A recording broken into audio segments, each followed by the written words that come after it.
Samedi après-midi, tous les regards étaient tournés vers le phare de Petit-Fort-Philippe et apparemment les éclairages publics aussi.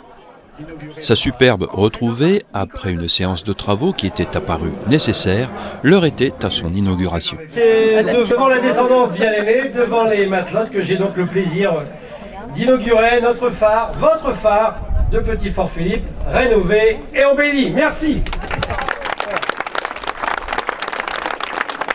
La ville a eu la bonne idée d'y inviter la famille du dernier gardien du phare, Maurice Bien-Aimé. Ce phare a été la maison de notre enfance, avec des souvenirs un peu différents d'une maison traditionnelle.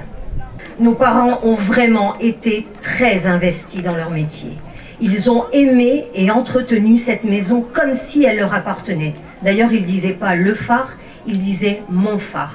Papa avait deux inquiétudes en fin de vie. La première était de mourir dans son phare.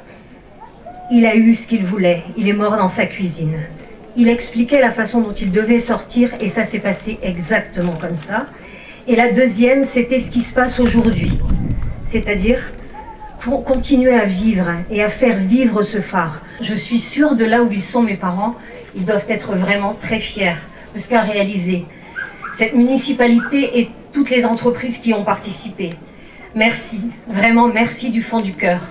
De l'extérieur, c'est dans les détails de la configuration du bâtiment en 1931 que cette restauration prend toute sa dimension, notamment avec la ceinture qui singularise le fût du phare et ce subtil changement que les érudits sauront détecter. La première spirale établie en 1931 avait un calpinage, des dimensions et une répartition sur le fût. Après avoir été mutilé par la Seconde Guerre mondiale, le fût a été doublé d'un voile en béton. À cette occasion, ils ont refait une spirale sensiblement différente. Concrètement, sur la façade principale, on avait 3 bandes noires et 2 bandes blanches. Aujourd'hui, vous verrez qu'on a 3 bandes noires et 3 bandes blanches, donc elles sont bien plus fines et plus dynamiques. Les corbeaux en pierre de taille qui soutiennent le chapeau du phare ont été mis en évidence par le jeu de contraste noir et blanc qui vaut le surnom anglais Black and White à l'édifice. Si la lanterne n'éclaire plus le marin, à la nuit tombée, une lueur bleue s'ajoute aux étoiles dans le ciel de Petit-Fort-Philippe. La maison de gardien du phare a été complètement réaménagée et accueille une exposition pédagogique revisitée et modernisée de l'histoire du phare. Écran vidéo, maquettes et même une animation holographique permettent de mieux comprendre le dispositif d'éclairage et la vie de gardien de phare. La maquette qui trône dans l'ancienne salle de bain ranime des souvenirs à Stéphane. On venait en vacances au phare parce que les grands-parents posaient quelques jours RTT, on va dire. Le phare devait toujours être alimenté et surveillé, donc ma mère avait dans l'obligation, on va dire, de venir garder le phare. Pour nous, c'était des vacances.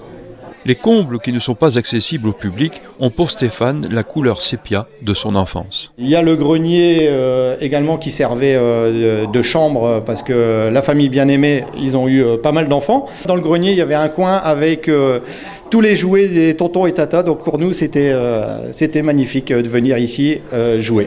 Phare, maison et aussi tour de guet stratégique à une époque. Mon grand-père avait les kartings et l'été, donc on était en charge de surveiller le retour des pédalos. On montait, on surveillait où ils étaient les kartings et puis on le signalait au grand-père. Et puis là, il y avait le tonton qui partait à vélo pour aller les récupérer. C'est très émouvant de voir un rassemblement populaire autour d'un monument puisque c'est finalement pour eux qu'on restaure. Le but est quand même de transmettre l'élément qu'on a reçu de nos ancêtres à l'avenir, et l'avenir c'est finalement eux qui sont dehors rassemblés. L'esplanade devant le phare de Petit-Fort-Philippe a souvent été un lieu animé. On y venait voir passer les bateaux et on rendait visite aux gardiens du phare, Maurice et Denise. Samedi, l'histoire s'est perpétuée, la vie grouillait pour venir saluer cet emblème à nul autre pareil, et si le phare est privé de sa lumière originelle, il continue de transmettre la lumière de la connaissance et du savoir, parce que la vie, c'est transmettre.